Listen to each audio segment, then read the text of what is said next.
Hi everybody, joining us today is Sean Kinney.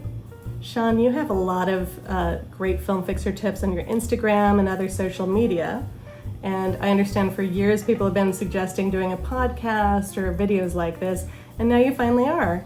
Can you tell us a little bit more about your channel and why you're doing this now? Yeah, an easy, friendly tip that makes me lots of money because people still aren't following it are go back to the basics. People seem to forget that. When you're in a fight, right, it's the simple things that you miss. It's not the complicated things. All the greatest fighters, everyone who's ever won the titles, always had a manager or a coach at the ringside screaming things like, he's dipping his left, he's dipping his left. Because when you're getting all the punches, you're not looking broad. You're literally blocking punches and you're in the fight. It's those small little details that you need someone yelling at you. So if you can remember that, and which is what these tips are, a lot of times when I'm hired as a film fixer, these aren't big, intricate, detailed problems. Sometimes they are. Most of the time there's something so small, it's always the small things, and easy that someone missed because they were in the thick of it. The producer needs to be the ringside coach, because all the different people on a film set, they're all the best. They're all the best at their game, and they're broad-minded. They see the production, everything that's happening, and then when it comes to work, they got to focus in on one thing. They need to know someone has their back. The coordinator, UPM, the ADs, they need to know that they're taken care of. Can you walk us through a specific example of that? Sure. Here's a good example. If you have a prop maker that's making a prop, well, they have to go to the art department and make sure that whatever the art director came up with the director, that the producer approved, like, yeah, we can do a period piece, that the piece or the prop that they're creating matches all of that. And they still have to go back to the wardrobe and costume department because they need to know the costume designer. When they design something, like if you're designing an axe, they need to know that where's the axe going to fit on their body? How's it going to work in conjunction with the costume, right? They got to make sure they build a hero. So the cinematographer goes, well, I need an insert, I need a close-up. They got to have a pretty one, and they got to have like a foam one or something different for the fight scenes if they use it. And the stunt coordinator has to approve it and make sure it's not going to break apart, hurt an actor. The grip, they got to make sure that the stunt double and the actor they're using, both, it fits for both of them, something that's workable, something that's not too heavy. You don't want to have a big fake axe and swing and a sword hit it and it crack in half and hit an actor in the face. Seen it happen. So with all these details, stuff can get lost in translation. When the producer is lost in all the translations of all those little micro details, that's when you forget those things that were mentioned in film school once. Like, hey, make sure you never blah, blah. It's those things that I normally get my film fixing tips from. Do you ever feel bad telling somebody how to do their job? That's not what I do. These are highly competent people, really on top of their game, that made one mistake. Here's what I hate. I don't critique people for making mistakes. Not my job as a film fixer. My job is to come in. I always go back to the art, see where the art was going, because that's what got approved. That's what got the financing, the script, the story. And I try to pull everything back to that. We all make mistakes. Everyone makes mistakes. That's no big deal. I'm sure you remember that YouTube video where there was a math teacher that wrote like these 20 equations, and he messed up one on purpose, and all the kids were laughing at him. And he said, it's sad that I did something perfect 19 times, but y'all laughed at the one time that I made a mistake. I look at films that way. If someone points out you screwed up or did something wrong, yeah, some of those mistakes cost a lot of money, time, and effort. But everyone's going to make mistakes. That's why you need someone, a bouncing board. Film fixers do that. Film fixers come in and they can bridge the gap between everybody, make sure everything is fine-tuned and gets back on target quick and effectively. So a film fixer needs to know all of the jobs and how they intersect in order to be most effective, right? True.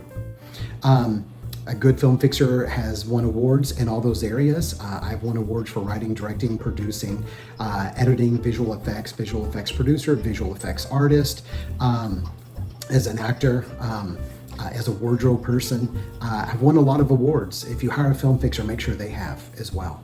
There's plenty of them out there. I know 4 or 5 that are great friends of mine that go into productions that have done all this.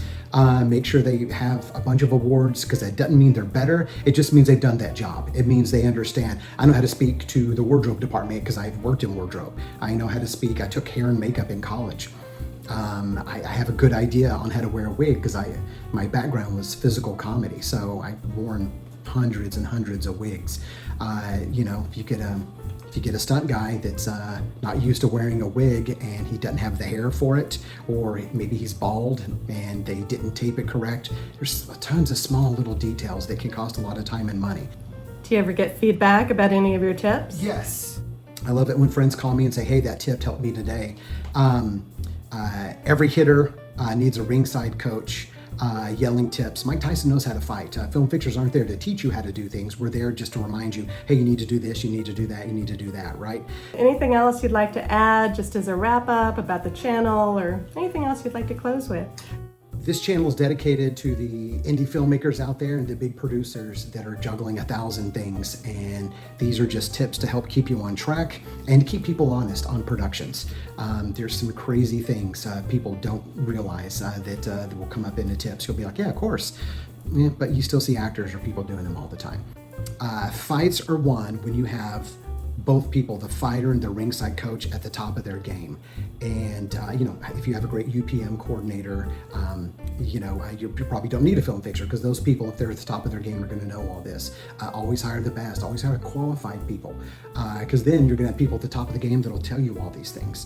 So I've been privileged to consult on projects that are Oscar, Grammy, Emmy, Tony winning performers, writers, directors, producers. And those people that have made it at that level generally will hire consultants or get consulting easier than people on the lower levels.